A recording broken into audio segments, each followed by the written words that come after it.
Before we start, I would like to take a moment to acknowledge that for many of us right now, we are on the ancestral land of the first people of Seattle, the Duwamish people, past and present, as well as all urban Indians, past and present. And now I'd like to welcome you all and thank you very much for tuning in to our annual Women's History Month panel discussion.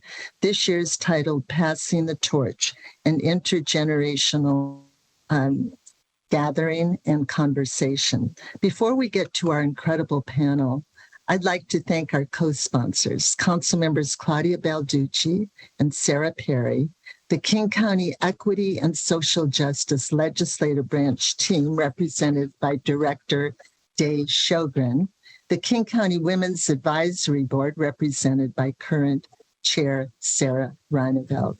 I'd also like to cover a few logistical points. We are live streaming in two places, on Facebook, on my Councilmember Jean Cole Wells page, and via King County TV live stream. High-quality live captions are available on the KCTV live stream, and a recording of this event will be available later. We're also being shown live on King County TV Channel 22.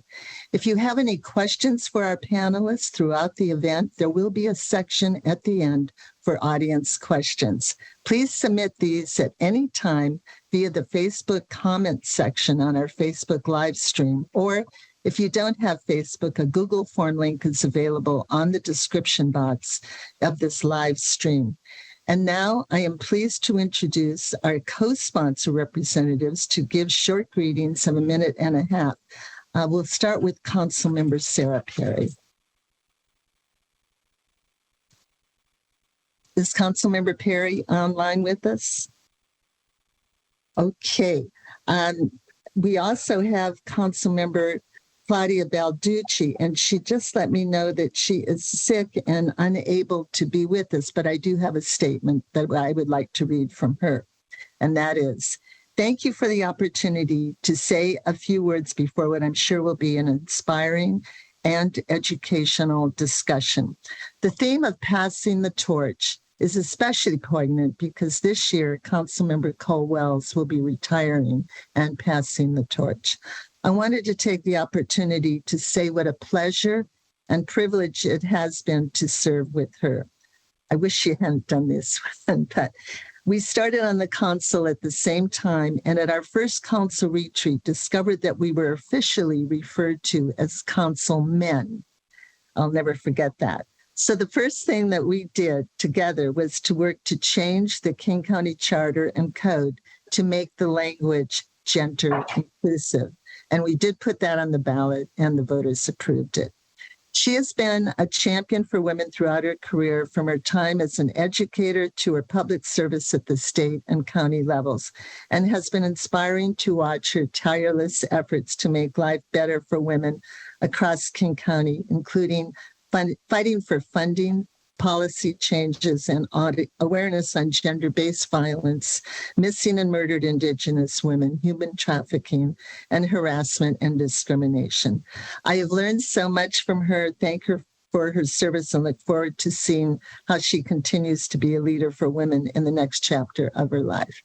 Well, thank you, Claudia. And I'm sorry I actually read that because it's a little embarrassing to me now, but thank you. And I hope you get better soon. We'll now go to ESJ Director Day Sjogren. Go right ahead, Day. Good morning. Thank you so much, Councilmember Cole Wells, for hosting, but more importantly, for your ongoing commitment to elevate the voices of all women. Additional thank yous to Council Members Balducci and Perry for your support and sponsorship. It is such an affirming feeling to be part of such an event that not only highlights amazing women in our county, but also shows the council's ongoing support to improve the lives of all women every day. I'm so appreciative to be here with you all. Again, my name is Day Sjogren. I use she, they, and we pronouns, and I am the Equity and Social Justice Director with King County Council.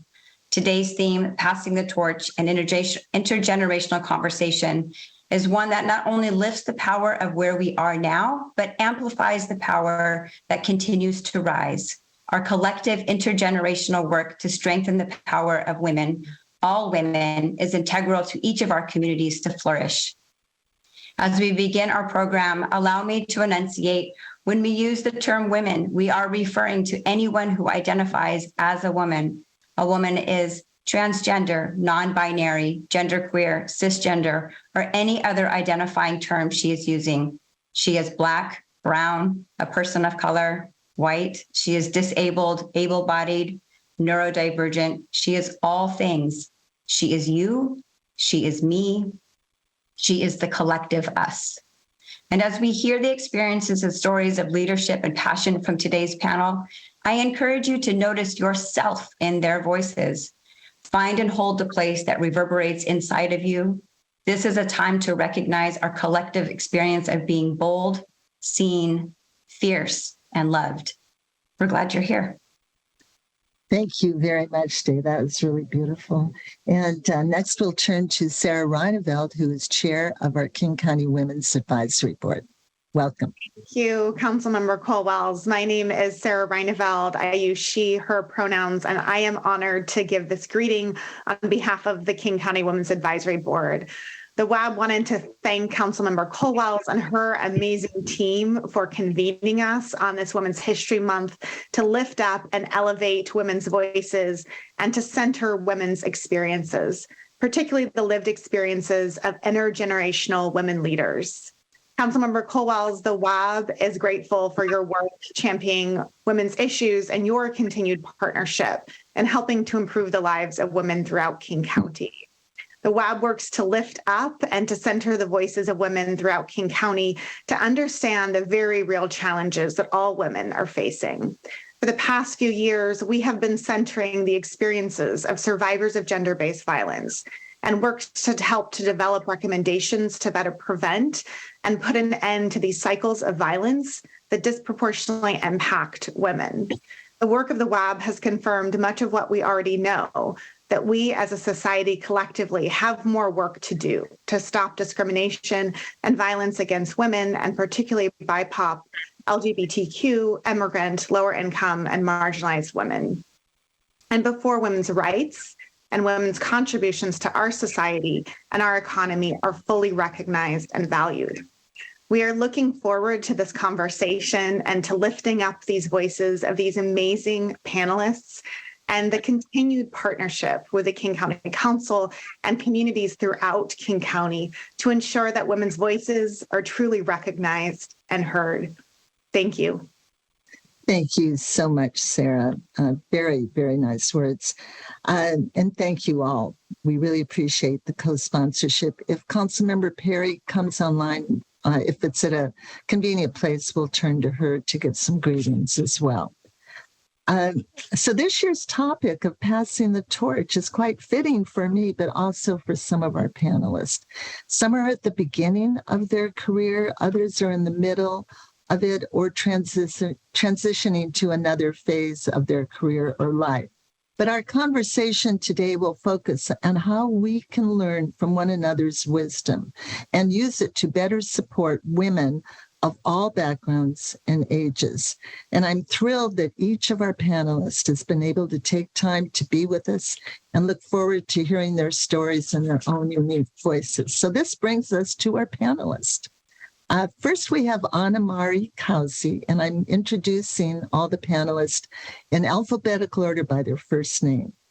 Anna-Marie, who's been the 33rd president of the University of Washington, I could wish, since 2015, and a member of the faculty for nearly 40 years. Aside from her incredibly impressive academic record, she has championed ensuring the UW and the public higher education system across the country remain accessible and affordable for all students. Anna-Marie will be joining. No, she is here. We were thinking you were going to be late, but we're so glad that you are here now. Our next panelist is Deborah Juarez, who currently serves as president of the Seattle City Council. Deborah made history as the first citizen of an indigenous nation in the city's 150-year history to be elected to the Seattle City Council. Being a proud member of the Blackfeet Nation, she has served as legal counsel for several tribal governments, both locally and nationally, and she is retiring as well at the end of this year. Also with us is Estela Ortega, one of the founders and current executive director of El Centro de la Raza.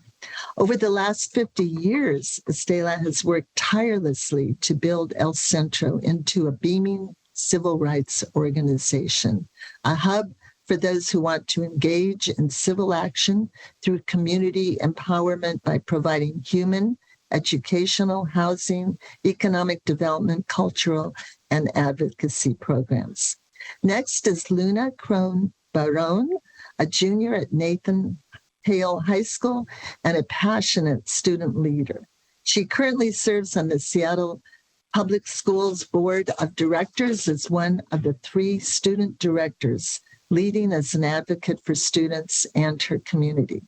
Next up is Mary Ellen Stone, Chief Executive Officer of the King County Sexual Assault Resource Center, a nationally recognized organization for its effective and innovative services. Mary Ellen has worked passionately to build partnerships with businesses, local governments, and organizations so that survivors of assault and violence and their families have a voice. And our final panelist today is Mia Dabney, a freshman at Howard University studying bioethics. Born and reared in Seattle, she graduated from Cleveland High School, where she served on the NAACP Youth Council and co-created Policy 1250 that created the student positions on the Seattle School Board and made it standard practice to incorporate student voices into Seattle Public Schools' decision-making process. So welcome all 6 of you, and let's get started on the panel. The opening question to all of you, it will be the same question in our round number 1. I'd like each of you to take just a minute or 2 to respond to this question. Our theme for this event is passing the torch, as you have heard, an intergenerational conversation. How do you believe that women leaders are best able to continue the practice of sharing, learning, and mentorship in everyday life? My staff will send a message in the chat when you reach 1 minute so you can begin finishing up. And we'll start off with Mary Ellen.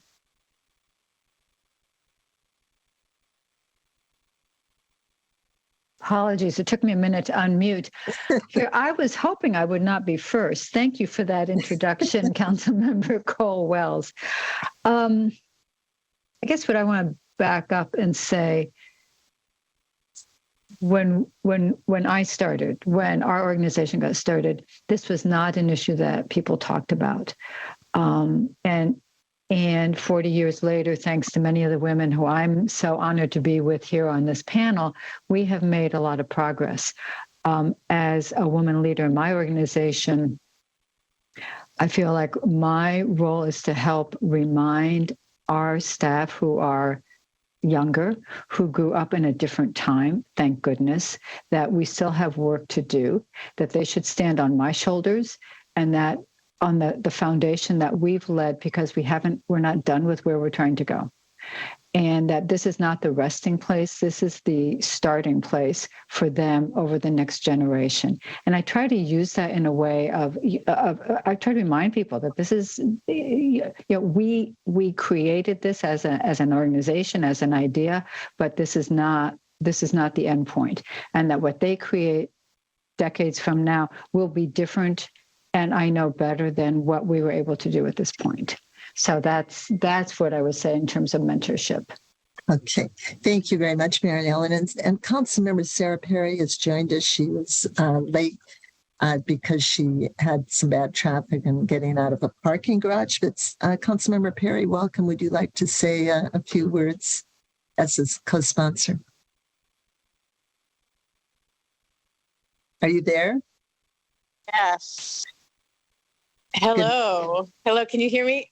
Yes. Thank you. Hi. Thank you. Thank you so much. I'm very sorry I'm late. I really appreciate this. And as mentioned, My name is Sarah Perry, serving as King County Council member for District 3, which is Issaquah, Sammamish, Redmond, Woodinville, Bothell, Duval, Skykomish, Carnation, Fall City, Snoqualmie, North Bend, and Snoqualmie Pass. It's a lot on the east side there, and I'm honored to join council members Jeannie Colwells and Claudia Balducci in sponsoring the 2023 Women's History Month panel, an event that I do look forward to each year as it provides an important moment in time to recognize and celebrate the impact that women make on our society through their smarts, determination, creativity, and sometimes just sheer grit and courage. I'm also through intention and work, it's important to recognize an event like this happens only through that intention. So I want to thank the folks who took the time and effort to put it together, including my colleague, Councilmember Jeannie Colwells and her team, King County Legislative Branch Equity and Social Justice team, and King County Women's Advisory Board. So many ordinary women do powerful, incredible work each and every day. Women of all ages, all cultural and ethnic backgrounds, and all walks of life. However, we know that there is much more we as a society need to do for a truly equitable and just world. We must continue to fortify our resolve and relentlessly pursue the removal of barriers so that all women, especially those historically excluded from access and opportunity, are invited to the decision-making table and can influence choices that impact all communities for the better. So this year's theme, Passing the Torch, and having intergenerational conversations challenges those of us in positions of influence to actively work on our awareness of barriers to women in our sphere, paying attention to who is and who is not at the table in the discussion, or who is never leading the discussion if they are at the table. We can then work together toward removing those barriers or to providing opportunities to go around the barriers so that women in our area of influence have more direct access and opportunity to participate fully. I'll join others in the challenge that this theme presents, and I look forward to working together this year with some amazing women here to see what we can accomplish. And I have to say, I'm so sad to see our council member, Jeannie Colwells, leave. I know she won't go far, but her influence is huge. And, I'm very... I'm sad that I will miss that leadership and that participation with her. And I'm also challenged because the numbers of women on King County Council should be five. And we're going to be down to 2, maybe 3 if folks, or maybe 4 if we're lucky, but we need to make sure the representation reflects, in all cases, culture, gender, sexual orientation, reflects the folks that we serve on all levels. So I will do my part this year and emphasize and strengthen my focus on that because I love women. I always have loved women. I love the tenacity and the energy and the community and what we can engage together. And we are a better world when our voices are stronger. Councilmember Colwells, I have something that Councilmember Balducci asked me to read. I've read that already. You have? Okay, good. Yeah. All right, terrific. Right. I'm very sorry to be late, and I'm sorry mostly to miss this. Well, I had a wonderful day.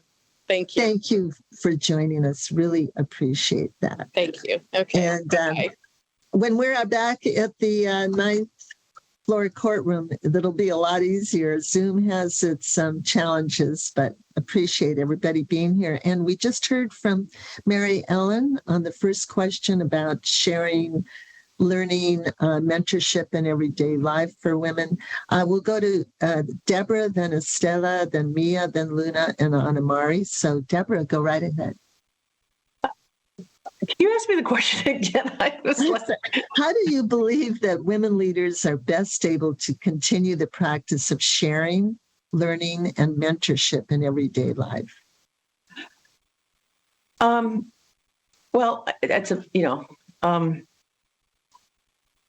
well, I think as women, and particularly we're here as women leaders, you said something that kind of sparked I kind of smiled when you talked about retirement. I think we just go through transitions. And maybe Estella can relate to this more because Estella and I, is that we, being a public servant and advocating not only just for women, but for women of color, we never really retire. It's almost a lifestyle. And so I don't know if we actually pass the torch. I think what we do is we do what we've learned from my Uncle Billy Frank. You lead to leave. And you leave a legacy, and you make sure that you keep that gate wide open for these young women behind you, that you're not a gatekeeper and you empower. And more importantly, that you model the behavior of a leader from the community that you came from. I think what I found, I'm 63 now, and Estelle, I'm a new grandma now, so now I understand the power of being a grandma. I'm loving it. When you have that kind of power and you have that kind of authority, and you're in a position of power and authority, you really want to make sure that you are not just mimicking white males, that you are actually showing what leadership looks like and can be from your community, from your background. We all know about systemic racism and all of that. We all know the United States Constitution was written for white males with property, not for women, certainly not for women of color, and how we have had to navigate many obstacles, genocide being one of them, but not going too deep into that. I guess my point is, I always tell women, particularly young women of color, to be themselves and be authentic and own it. Don't let people call you spicy or a spark plug, or, that you need to enunciate a particular way. You come fully 100% loaded with intelligence and power, and you should not shy away from that. I think that's the word that I would love to say to the young women who are coming up the ranks and and any woman actually, who wants to be an elected leader. Thank you. Thank you. Really interesting words, and ones to take note of. I really liked your comment about don't mimic, don't allow people to refer to you as spicy and so forth. So Estela, let's hear from you. Well, thank you so much, Councilmember Cole, for having me participate in this event today. It's truly an honor. And I guess, in terms of what I would say around, mentorship and so forth, is that I speak from the vantage point of 50 years in one place, building an organization, from scratch, if you will, or even at a deficit in terms of, taking over an old abandoned school building and developing it into an oasis of hope for our community. And so from the very beginning, the organization was about family, it was about children, it was about women. And everything that we've done over the last 50 years, we have created services, programs to advance women, men, children, the entire family as an organization. And we're very fortunate in that from the very beginning, we put a structure in place during the occupation that, the leaders that would go and negotiate with the mayor's office, the city council, they would come back, on a daily basis and give a report back and ask people what they thought, about how the negotiations were going. So that got institutionalized into something we call today charlas. And it's a weekly charla that happens on Thursdays from 1:30 to 3 p.m. And we have a staff of about 190 people now. And, people get away as they can, because I tell people, please don't tell me you didn't get a certain task done because you were at charla, even as important as it is. And so that structure is in place to learn about social justice issues, learn about the struggles, who's going to go speak at King County Council, who's going to go speak at City Council. And it teaches people collectivity. And collectivity in our movement is extremely important because no one person can advance our struggle for justice. So time is up for me. Thank you very much, Estela. I really am intrigued with that chat lab that you have. I'd like to hear more about it. I'm sure others would, so we'll connect on that. Let's turn now to our two students who are on the panel, Mia and then Luna, and see what you think about this, especially hearing about some of our women leaders and how they talk about mentorship in everyday life. Mia? Yeah. First off, I just think it's really important to highlight the word practice that was used in the question, because practice is something that you're always learning to do and learning to grow. So remembering that you have to learn how to fail to be able to succeed. You have to learn how to try again and learn that, like, this is where I started and this is where I can come. And that's how you learn to get those opportunities to fight for your voice, by learning to fail. One of my favorite quotes is by Albert Einstein: a person who hasn't made a mistake hasn't tried anything new. And I kind of live by that, because it's so important to learn that you can always grow and you can always do better, to fight for your voice and fight for just justice. Okay. Thank you. That's a terrific quote. And it really resonates with me on making mistakes and trying to learn from those. Thank you. Luna. Yes, thank you. Sorry, it took me a second to unmute myself. First of all, thank you so much, Councilmember Colwells, for having me. And to this question, which is really fascinating, and I kind of want to build off of what Mia was just saying, of learning to build and grow. As for me, myself, I'm so young. And so it's always, whenever I walk into a room or a space with so many women leaders from across generations, it really warms my heart for us to be able to come together and build and grow together. And how I always like to think about it with this question of, what does passing the torch look like? Personally, I think it's less about passing the torch than it is holding the torch together and starting the fire. And by that, I mean the idea of starting the fire of justice, specifically when it comes to women of all backgrounds, of all ethnicities and identities. That means being able to learn from each other's stories, because as women specifically, we carry unique stories of like living in a patriarchal society, but everybody has their unique challenges that go along with that. And so learning how to, with this idea of collectivity, learning how to grow collectively and create justice, and not only justice, but liberation for all women, and for all women to be able to thrive in this society, is truly important. Thank you. Thank you, Luna. That was fascinating. I really like the part about starting the fire. And I'm thinking that President Kausi, Anna Mari, is maybe looking at you and thinking, I hope she applies to the University of Washington next year. Anna Mari, you're muted, but would love to hear from you now. I was actually going to tell Luna that my personal home is right across the street from Nathan Hale, so we should get together for coffee sometime.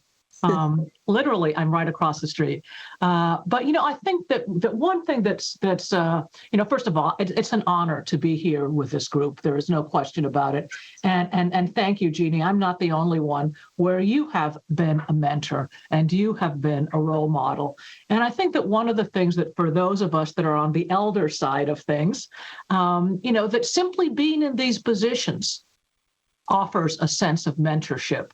I never thought that I could be a university president, because I couldn't think of anyone that looked like me in that position, not just being a woman, but being a lesbian, being a Latina. This job wasn't something. And I do get emails all the time from folks that reach out to me that say, how did you do it? And so simply being in this position offers an opportunity, because people will come to us and talk to us because we're here. And our generation didn't have the opportunity to have many people that they could see in that position. But I also think that we have a responsibility to, at times, really reach out to people.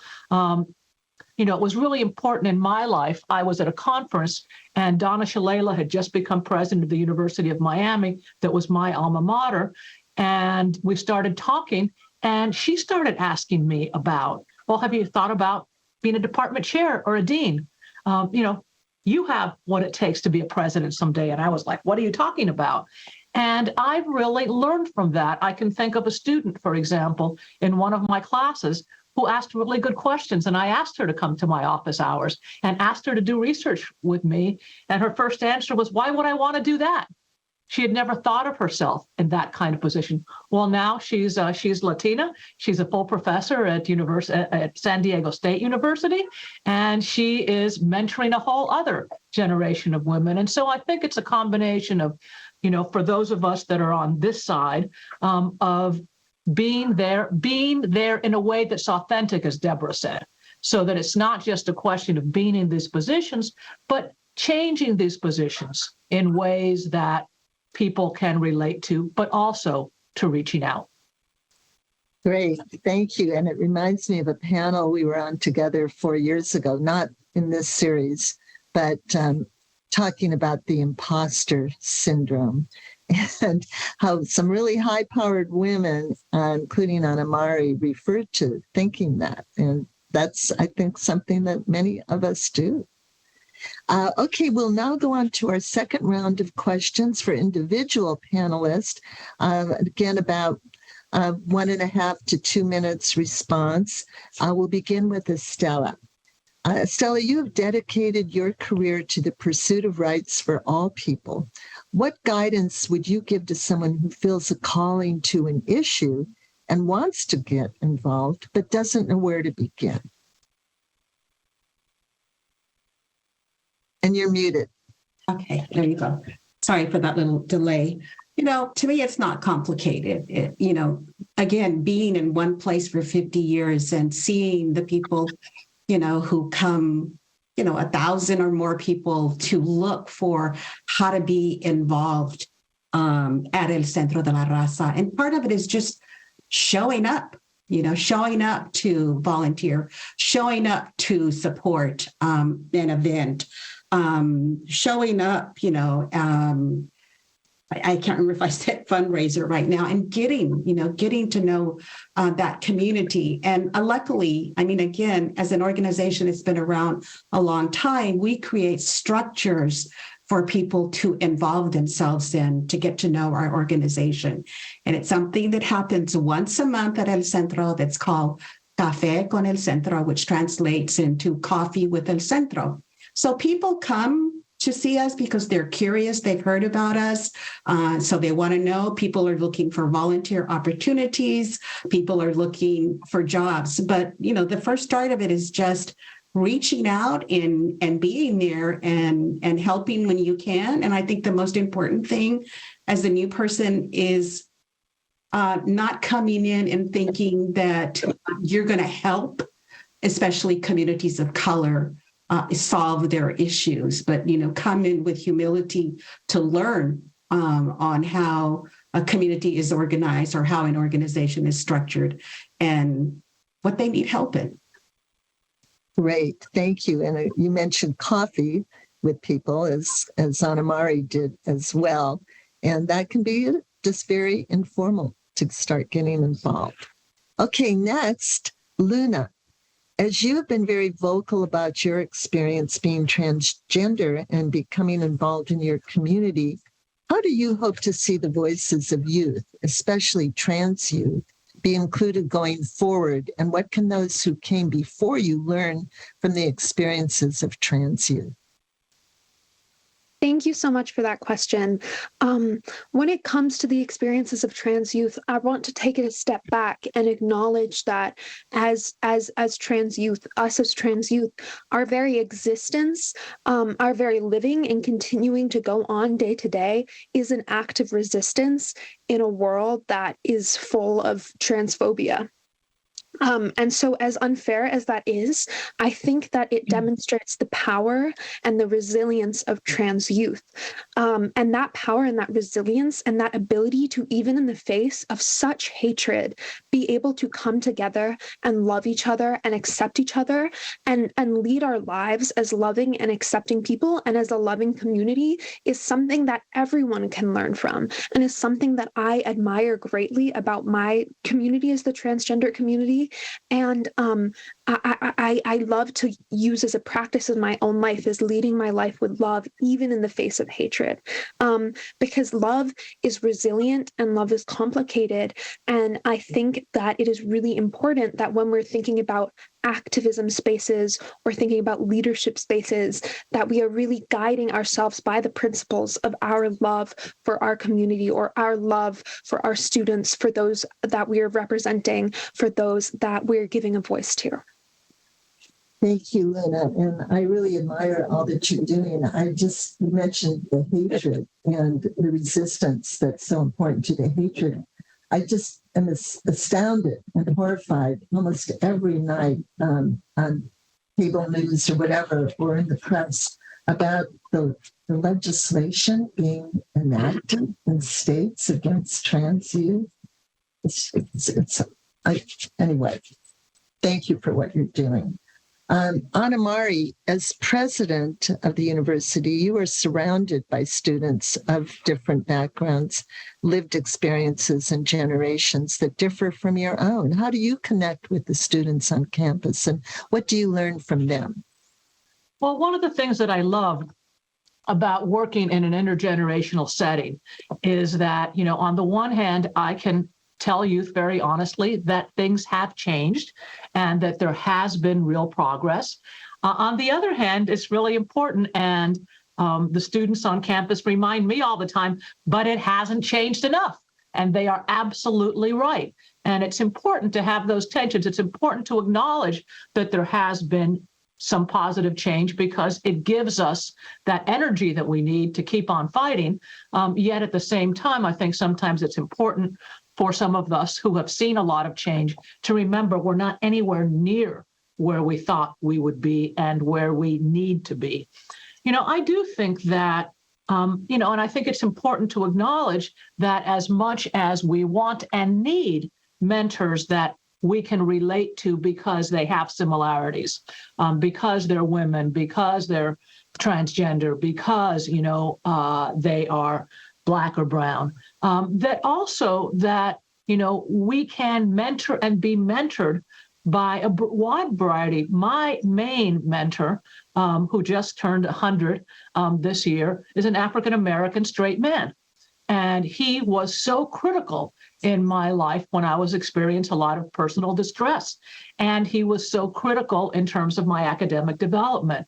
And so I do feel a responsibility to be present in the life of students from a whole variety of backgrounds. And I learn an enormous amount from them. And that's something that we need to acknowledge, is that mentorship actually goes both ways, in the sense of, all the time I have students mentor me about everything from new technology. It's my 9-year-old niece that fixes my computer when it goes off, as well as, remind me of looking at things differently, that the world has changed.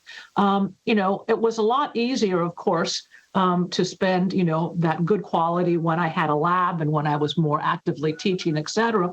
But there's all kinds of opportunities. In fact, my next meeting after this is with our Tri-Council Advisory Board, which is students from across all 3 campuses. And I really do try and make sure that in my day, I have good, robust experience talking to students and working with them.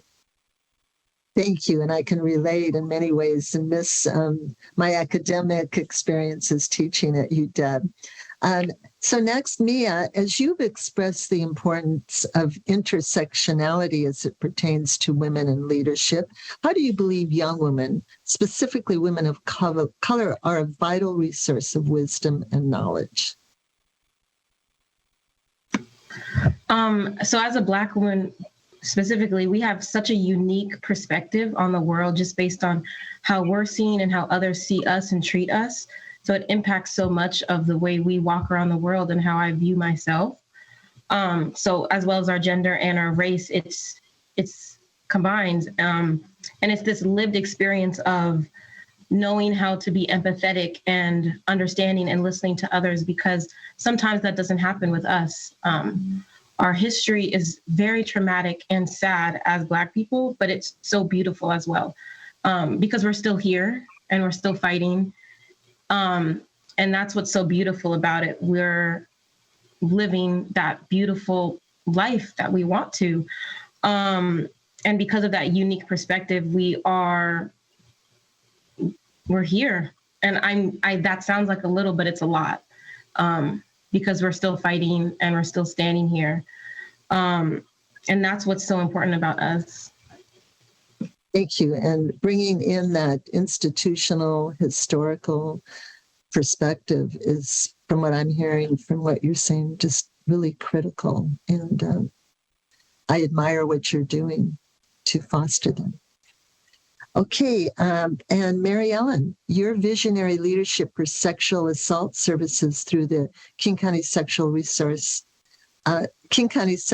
Resource Center has given survivors a voice. Considering this delicate work, why do you think it's important to have women established in the leadership of these advocacy services? Sure. And, I if I may, I want to go back to Mia. I so appreciated what you're saying about being here. And I think Deborah also spoke to sort of, you got to show up and do the work. I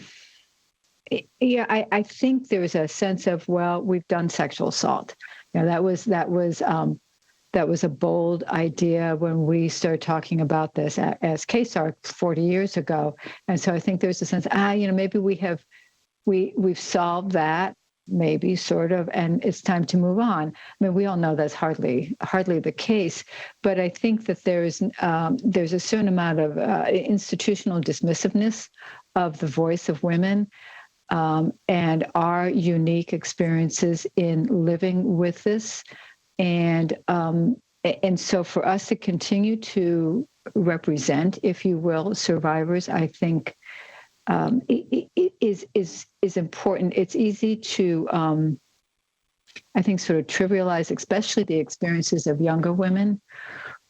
As we look at brain development, there's a lot of talk of the brain being not fully developed, as we all know, until one is in their early 20s. But that it seems like we exclude young women in that, and we just focus on young people who identify as male in that.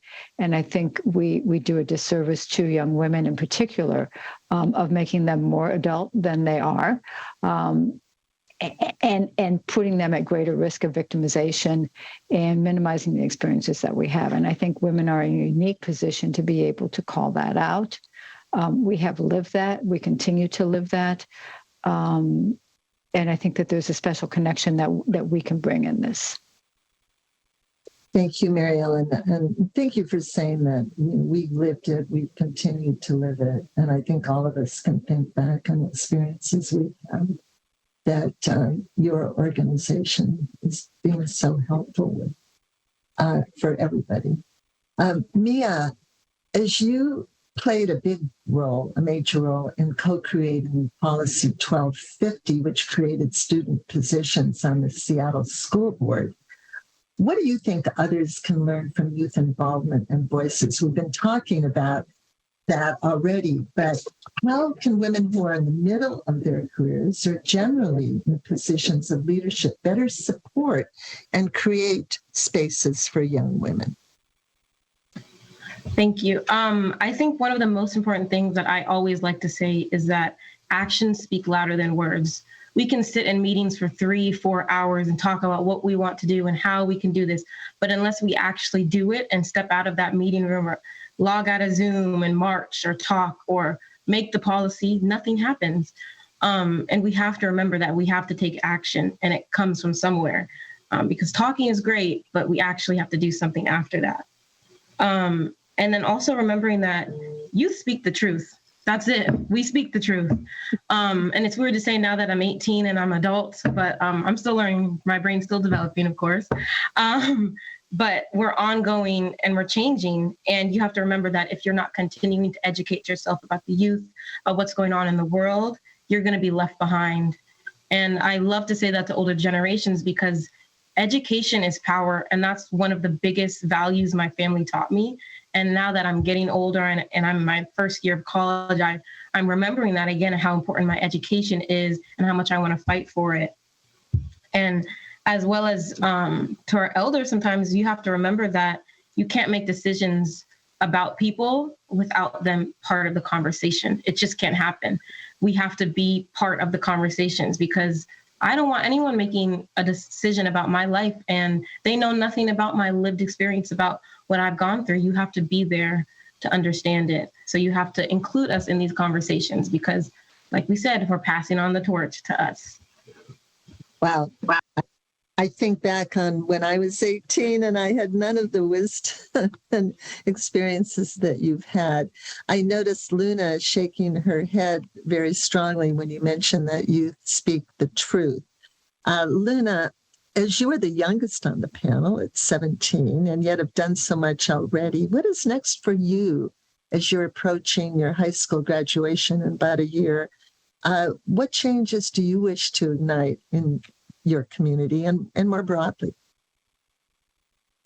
So my wish, and from a perspective of, I'm currently a student director on the Seattle Public School Board, applying for a second year in this position. My goal with this position that I am in now is to, as I had said earlier, start that fire, which has been started, which the torch is being held and it's being started, and it has been by Mia and so many other fantastic student leaders. So I want to give that credit where credit is due, because we are only here because of student leaders like Mia. But to leave that lasting impression of students and student voice and youth voice being not only a part of, but an essential step in the decision-making processes in just in my context in Seattle Public Schools. I think coming into the position that I am in now, that was my main goal. I had always thought, what doesn't make any sense is that decisions are being made that affect us about issues that are happening to us every day in the school buildings, and we're not there making those decisions and deliberating those decisions. And so my goal by the time I graduate is to make sure that there is a lasting legacy of students not only being able to share their voices, but being absolutely incorporated into policymaking and decision-making processes district-wide. Thank you, Luna. And I would like to say one of my favorite things that I worked on as a state senator when I chaired the Senate Higher Education Committee was finally, after a long time, being able to get student regents and trustees on our public universities and colleges boards. It took a long time, but I think Anamari may have, understand the importance of that. So, Deborah, as you recently announced, you will not be returning to the council next year. You're not running for re-election. You will inevitably be passing the torch to someone else. In what ways do you hope to be a longstanding resource of wisdom and knowledge to your successor and others? Thank you for that question. I was actually ready for the second question. I apologize. I was kidding. Well, I'm not going anywhere. So, I'll, like I said earlier, I'll continue to be involved in city and state and regional, certainly in Indian country politics. And I certainly care about what happens up in District 5. But as you know, when you represent a district, you certainly honor the needs of your district, but you represent all of, like for me, all of the city of Seattle. My vote weighs just as much as my other 8 colleagues, including those that are elected at large, not coming from a district. I think for me is, and I've not been involved in any of the local races or any of those issues coming up, but just sitting back and watching is that when we went to a district system, and we had the elections and what that means to be a representative government on Seattle City Council. Being a district representative is really the front lines of just, where are there going to be street lights? Where is there going to be a crosswalk? We need a new community center. We need light rail. We need more housing. You have more people, come up to me who know me, like at QFC or Walgreens or wherever. I get approached all the time, good and bad. I guess I'm always a resource. I've always done that. It's just second nature to me to mentor and be there for any woman or man, quite frankly, that's interested in serving the greater good that goes beyond their own neighborhood. I don't plan on going anywhere. I don't plan on checking out of being a public servant. I don't know what the future holds for me yet. I don't really see myself leaving politics, but who knows? Never say never. I still think I have a lot of things I need to do. Well, speaking of that, and speaking of making mistakes, which I did, and I apologize for that, I did seem to skip over the question on the second round. So how about we take that right now briefly? But as you're being the daughter of an Indigenous parent and a Mexican American parent, and being the first in your family to attend college, you very likely encountered obstacles in navigating institutions that have historically been inaccessible for women and minorities. Could you comment on that? What it was like as your younger self? Well, Jeannie, that's a huge question, and I'm 63 years old now, and I don't even know what to say anymore. That's like asking me, how do you use your right arm? I just moved through this world. The thing I could say to any young person, particularly young women of color, is don't be a victim. Don't let white people project on you that you're marginalized and you're a victim every day. Just don't. Because you're not. The fact that you're physically and emotionally and intelligently here, the other coin of resiliency, when you have the coin of resiliency, the other side of it is brilliance. You come into that room 100% who you are. I'll give you a quick example. I had to learn a lot of things about white people, and I had to unlearn a lot of things as unelected. White people have a tendency to start every sentence with me and I was raised the complete opposite of that. The cultural differences of I was raised to be straightforward and direct and honest because that's a sign of respect. I've learned that white people in particular that's seen as rude or too direct or it was just struck me as odd is that or aggressive or assertive or arrogant. Another difference is humor. I was raised in Indian country and humor is very disarming. It brings people together. It shows that you're human. It's also very kind. And in a lot of white settings, particularly when I was a judge and when I worked for 2 governors and when I was a partner in a law firm,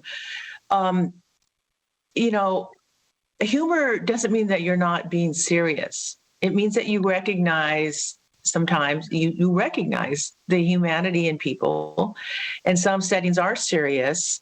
And as we say, you want to show people that you see them and you hear them and you understand them. And it goes back to what I was saying earlier.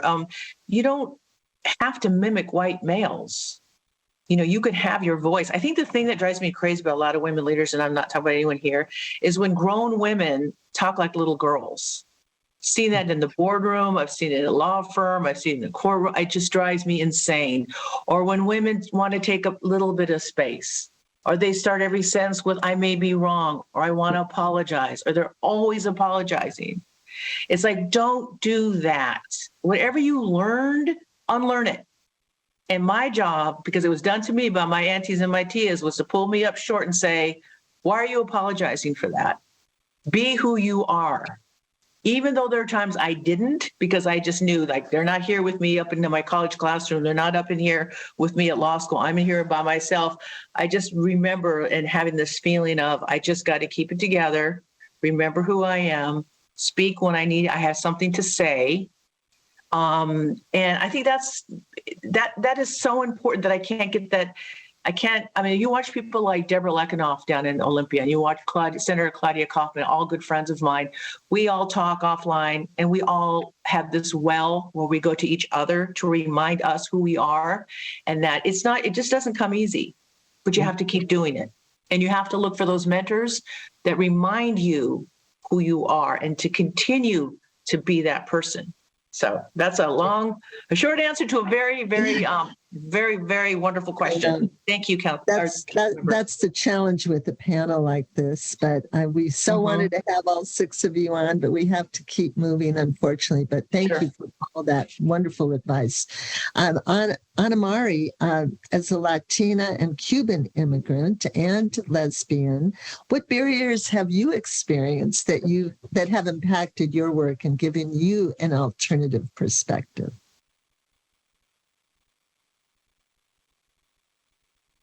In lots of ways, I really unmute myself. Yeah, I really identify a lot with what Deborah was saying. In fact, when I was off camera for a second, I was getting this cup that was a present to me that says, I'm not yelling, I'm Cuban.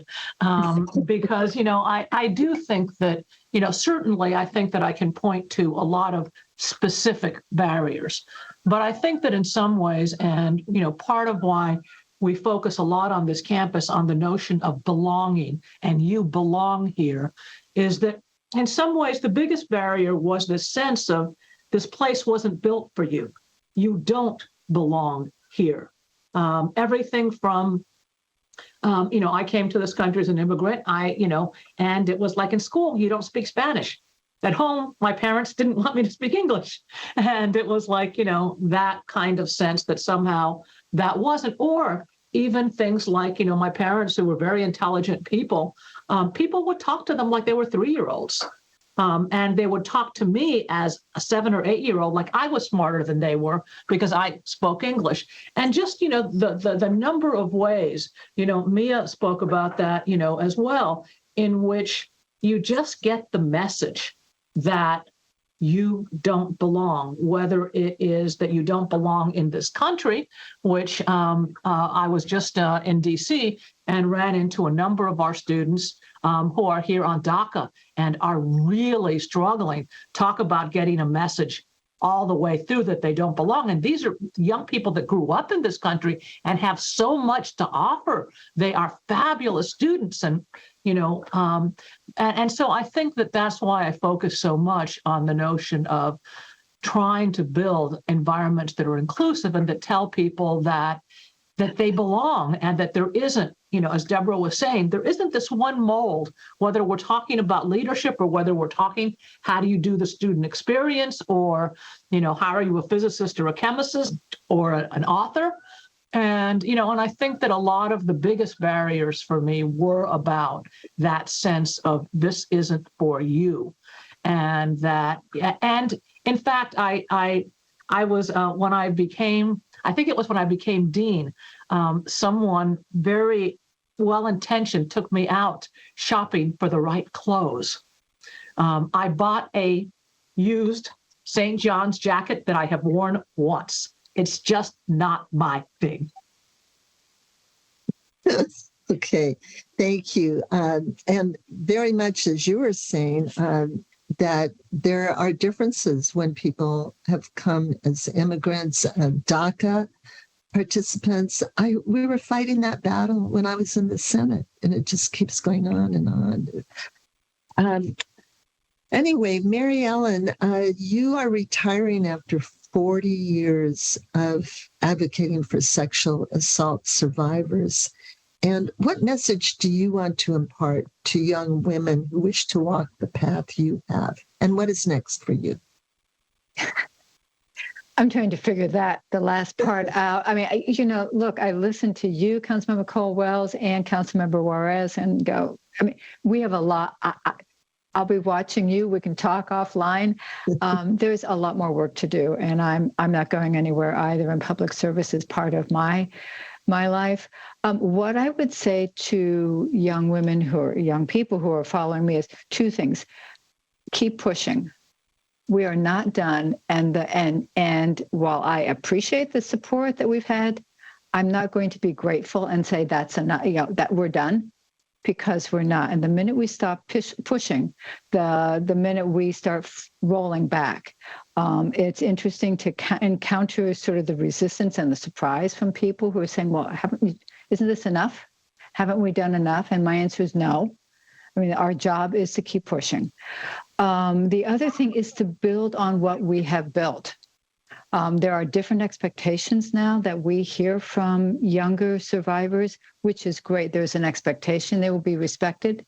There's an expectation they will be believed and that they will have access to service. That's great, because we need to keep pushing that. And there's also an expectation, and particularly for the 2 students on this call, there's an expectation that institutions will do more than they are doing to prevent sexual assault. And I thank both of you for your generation's voice. And that's what we're expecting to see going forward. And that's what we need. So Thank you. And you keep pushing. Thank you. Estela, your work as a social justice activists began in the late 1960s and focused on many topics from the Vietnam War to farm workers' rights and more. You focused your life on enriching communities and honoring culture and advocating for others. What paramount steps would you like to see for anyone interested in a similar path to effectively build trust with community members and engaging in social justice work?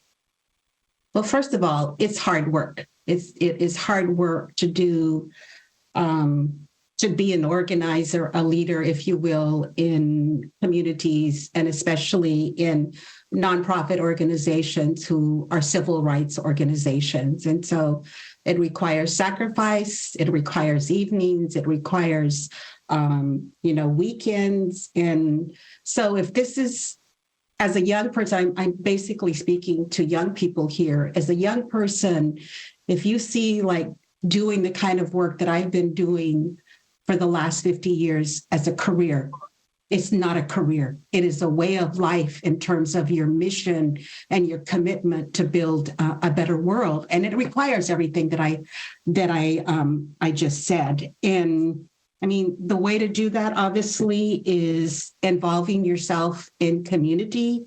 Again, as I said, showing up, trying to understand what are the social justice issues within those given communities. And one thing that I think is extremely important, I mean, I think that we've come a long way when it comes to racism and discrimination. And yes, we have, but we got a long way to go to address that issue. And I would encourage not just, encourage all young people to call us, call the city of Seattle to find out about a training called Undoing Racism by the People's Institute. Is it important for young people and all people to look at that training, especially if you're interested in building community and making change? Thank you. Terrific. Thank you. And now we're going to go on to our next round. I didn't miss anybody, did I? Okay. I'd like you to take just 1 minute, to respond to this question. From where do you harness your strength and confidence to tackle significant issues? From where do you harness your strength and confidence to tackle significant issues? We'll start with Mia and Luna. Mia, go ahead. I would say I start with one thing my dad always says to me, and it's his thought process that moderation is the key to life. And as I've gotten older, I've learned to understand that more and more about moderation, and that you can't do it all. And you have to take care of your mental health too. And that's so important, especially doing activism work, because you see how these people get burnt out and tired, but you can't help anyone else before you help yourself. And something that really keeps me going is my family values. It's kindness and respect. And my parents always say, even if they don't give it to you, you give it to them, because it's who you are, not who they are. And it's something that keeps me going, especially in college now that I'm away from home, just knowing that my family values are here, and that's what's keeping me going and pushing. And even being in this call is a great reminder of why I'm here doing what I'm doing. Being around such powerful people who want to make change in the community. And even though I'm so far away from it, it feels like I know it's still here in my heart. So thank you. Thank you, Mia, very much. And Luna? Yeah, so when it comes to confidence, I think as to kind of build off of what Mia was saying about showing kindness and respect, even if you are not shown kindness and respect, that is something that I definitely work towards, because I myself am a little bit of a fiery person. If someone says something hurtful to me, I'll be like, oh, you're not about to get away with that. And yet, I think when it comes to my principles as a person, as an advocate, it all comes down to, as I was talking about earlier, being a loving person. And love doesn't always have to be nice. Love can be, fiery, complicated, but making sure that I'm leading my life with the principle of my love for my community. And also when it comes to garnering confidence, that love also has to go to yourself, and to show your self-care and love as a practice is something that I definitely work on, because something that sometimes I forget to do, and it makes everything harder. And so to use your principles of love for your community and bring those to yourself is a great way to take care of yourself while tackling such big things. Great words. I think we can all appreciate those. Deborah, would you please go ahead? That's a great question. Thank you, Jeannie. This is going to sound a little odd because I can give the traditional standard answer that some of us have already shared, and this is going to sound a little crazy, but I think I realized this when I got in my 30s, is my intuition and my way of knowing things. Two things: the intuition about we have in Blackfeet and a lot of Native communities, we don't question sometimes that we know things, that we don't have to figure out where that came from, who said it, what book it came from, what quote. That those ways of knowing, that generational, that kind of ancestral knowledge, I really believe that's in our DNA and it's passed down. Everyone likes to say, oh, there's, you pass down trauma. And I'm like, yeah, I know that, but we also pass down other things that make us who we are, that we know, and I don't question that. I think the other thing that I don't see a lot of young folks doing is being honest with themselves, with their own strengths and weaknesses. I had to learn to be honest about what are my strengths, what are my weaknesses. I have to be able to accept criticism so I can learn, whether it's a colleague, whether it's a professor, whether it's an elder, and not take everything personally, because I'm there to learn. I'm always a little set back by some of these, and I'm just going to say it for our youngins listening, because I wasn't raised to be rude or unkind or disrespectful to people that have walked longer than me, even if I disagreed with them. I just wasn't taught that. I wasn't taught to overshout people, holler at people, call them names. I wasn't raised that way. So when I see that kind of behavior, to me, that is just like, that tells me that you're not listening to me either. But it's my job to rise above that.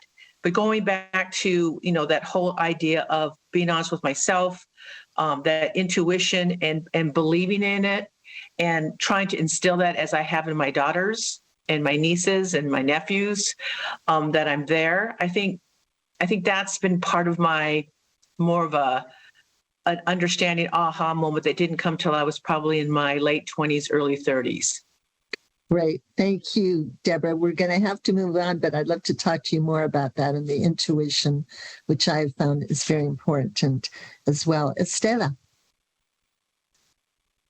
Yes, and I'll be very quick in terms of where I get my support, and my support comes from the leadership team at El Centro, the charlas and talking to our staff about what they think about any given issue. And I think what's important here as a person who's involved in community, whether I'm seen as a leader or, or whatever, is that we alone don't have the answers. We don't have the answers. Community has the answers. Other people. So it's reaching out to others that you have confidence and trust to advise you about that. And so that's the practice that we put in place at El Centro, is the importance of collectivity, to making sure that we have many different ideas and that we're going to make good decisions. Okay, great. Good decisions. That's what we all want to do. Mary Ellen. Sorry about that. I'll be brief. Two things. I was fortunate to be brought up in a family where my father would say all the time, if you're not part of the solution, then you're part of the problem. And it was really simplistic, right? But that got me thinking that I have a responsibility as somebody who lives on this earth to improve things in some small way. I'm inspired every day by the people I work with, whether it's our staff who are so talented or whether it's the survivors who come forward at great personal cost to themselves and say, I want to do something, I need help.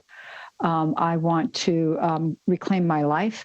And so that to me is very inspiring. And that propels me to keep pushing forward. Okay, thank you. Mary Ellen, I'm sorry, Anna Mari.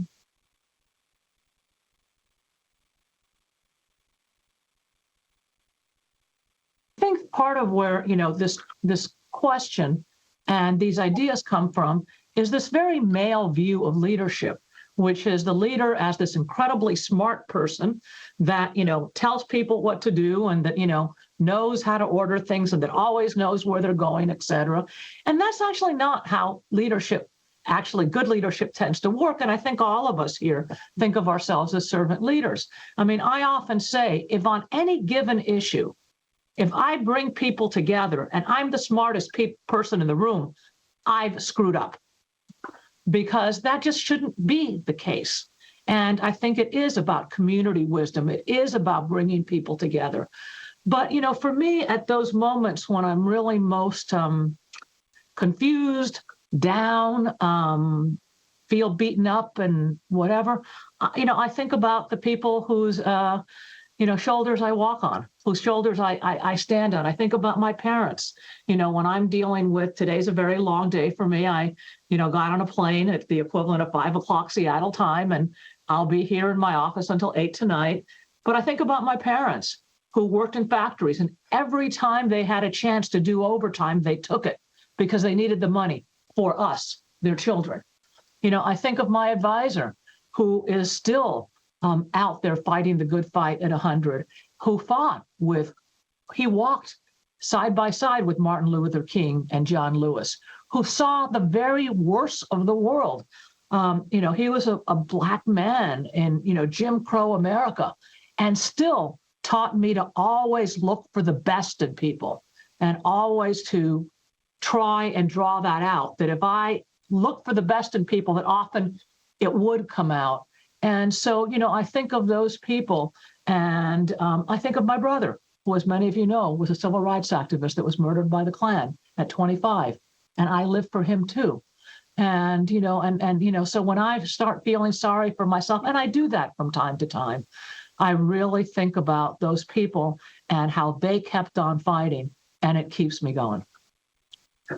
Thank you for those very heartfelt comments, Anna Mari, and to all of you. I wish we had more time to explore this question in more detail, but we do have a couple of questions from viewers, and I'd like to have Clara Monahan on my staff read us the first one. Yeah, so our first question from the audience is directed towards Luna and Mia, and it says, what do the younger women want and need from older women to help pave the way for them? So let's take a minute each, very short, but go right ahead. Luna?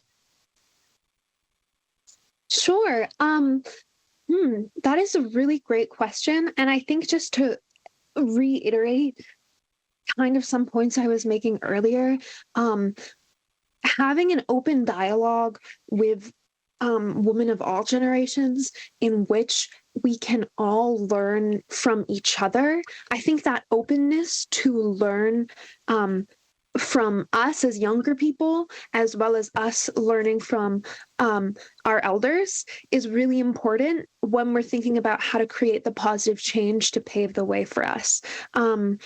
And that's pretty simply that practice of learning to learn from each other and build things together is, I think, what's really important to me.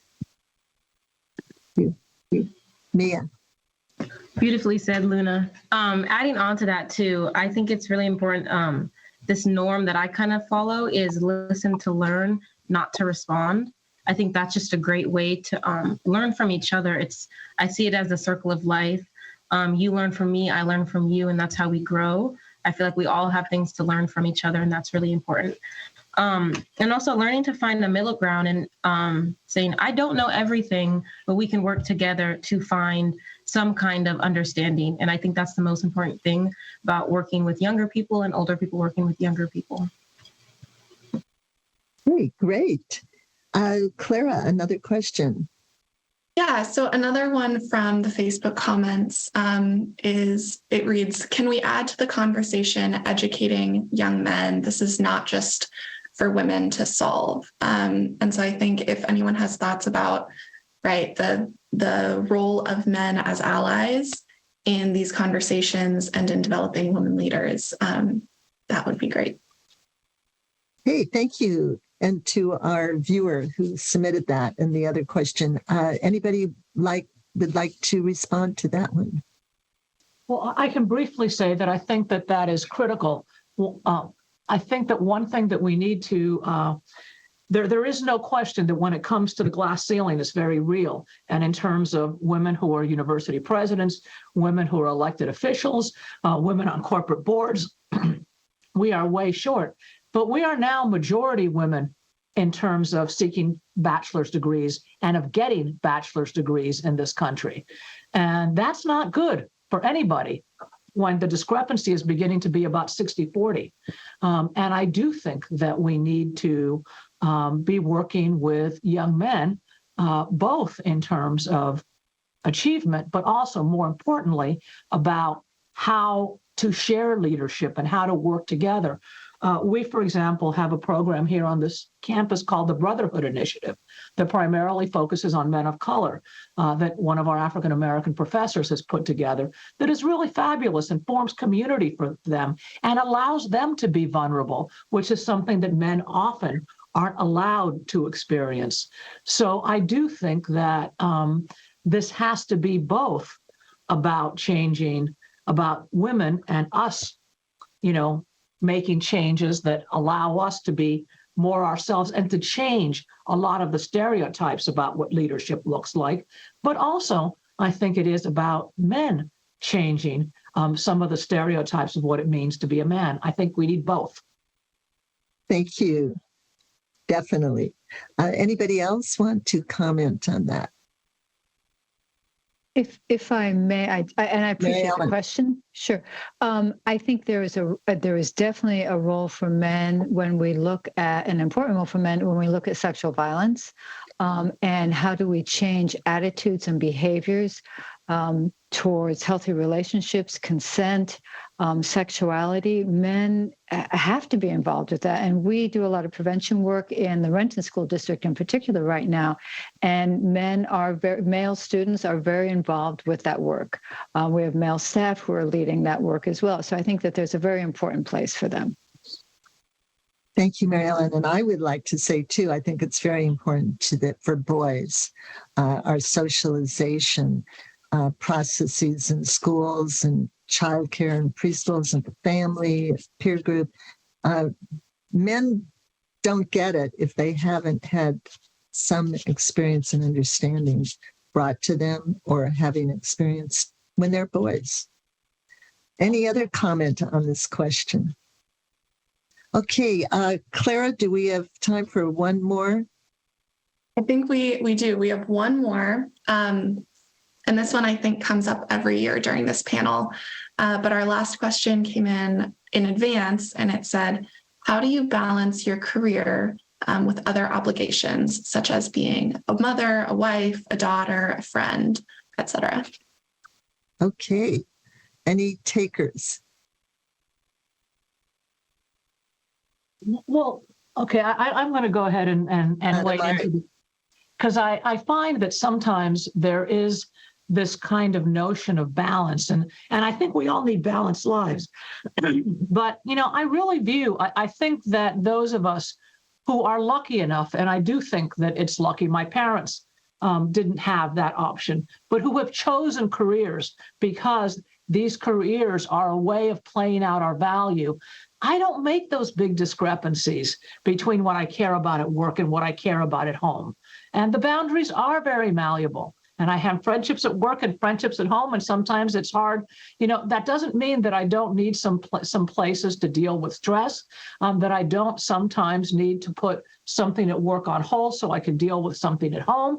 But I really think that this notion of separating out, one of the things that I think that many of us are, if we're lucky enough, that there isn't this sharp distinction between the values of work and values of home. Hey, anybody else have a perspective to share on that? Well, I can say I agree with Anamari very much, but I know that there are many struggles that people do face. And some of us have had more of an easy time with that balance. Others have not. I know that my two daughters-in-law with young 2.5, 3-year-old child each, and their husbands, but they're trying to be professional women, and they're trying to take care of their babies during a pandemic. And during a time where the little children get sick from COVID, and how do they juggle that? And it's very, very difficult. I was a single parent of 5 children, 2 of them twins. Childcare in this country is broken. And it's broken with childcare. It's so stressful, and for people who do not have adequate elder care too. Health care, it's a really important and challenging situation for a lot of people. I don't want to end on a down note, but any other comments someone would like to make? I actually would like to add on. Hear me. I think that I think I talked about this earlier too, but learning the balance and the moderation, of course, is entirely important. But it's hard with this work because it's your values. It's not just you're speaking your truth with this activism work and with all of what everyone's doing. So it's really hard to step back and not do it sometimes. But I think learning to find your values, again, I just think values are so incredibly important. And I think mindfulness, one way, is a great way to step back. Being in nature is a way to just separate yourself from it just a little bit, even though it's a part of you, and remembering not to let all of this work take over you, because it can be a lot, and it can be mentally draining, because speaking your truth a lot and speaking your traumas can be incredibly hard. But learning to find that balance of doing what you need to do for yourself is the best solution. Terrific. Balance, as many of you have said during this whole time period with the panel, has come up a lot. And balance, being able to communicate, to learn from others, to respect yourself, getting out in nature, whatever we can use to help us provide balance to ourselves, but also to be able to passionately get involved in what we're working on in the community. Any other ending comments that anybody would like to make as our panel time draws to a close? Well, I just want to say thank you to you, Jeannie. For all that you've done, and especially for bringing such fabulous young people. I look at their faces and I know the future is bright. I feel that too. Jeannie, I have a comment. This is Estella. Yes, Estella. I would tell our young people, because I know that, people have dreams and, careers that they want to pursue. And yes, obviously, they're going to do that, but they should figure out how to stay connected to community so that they don't lose perspective on sort of what are the greater values that we need to achieve as a people. Excellent advice. And I'm seeing the other panelists nodding their heads as well. Thank you for making that comment, Estella. Anybody else want to make any final closing statement? Okay, well, I would like to thank you all for sharing your honesty, your wisdom, your thoughts, your values, your suggestions, strategies, and so forth during this wonderful conversation. And I strongly believe that when we really take time to listen to each other, we learn from each other, and each of us becomes stronger. So thank you for being on this panel. We are just about out of time, unfortunately. I'd also like to thank KCTV for broadcasting our event. It will be shown up. This is channel 22 in the Seattle area. And to Jane Higgins for designing the beautiful poster, and we'll send each of our panelists one of the posters. And to my staff, who were all important in helping put this together. Lorena Gutierrez Perez, Clara Manahan, and Liliana De Leon. So thank you all, and I thank our viewers so much for tuning in, and I hope you found this as enlightening of an experience as I have. And don't forget, I'd love to hear from any of you. Please let me know your thoughts by emailing me at jeannie.cole-wells@kingcounty.gov or on Facebook, of course, or other social media. With that, thank you to everyone. And unfortunately, our program is concluding. Thank you, Jeannie. Thank you so much, Jeannie. Thank you so everybody. much. Okay. Thank you. Thank you.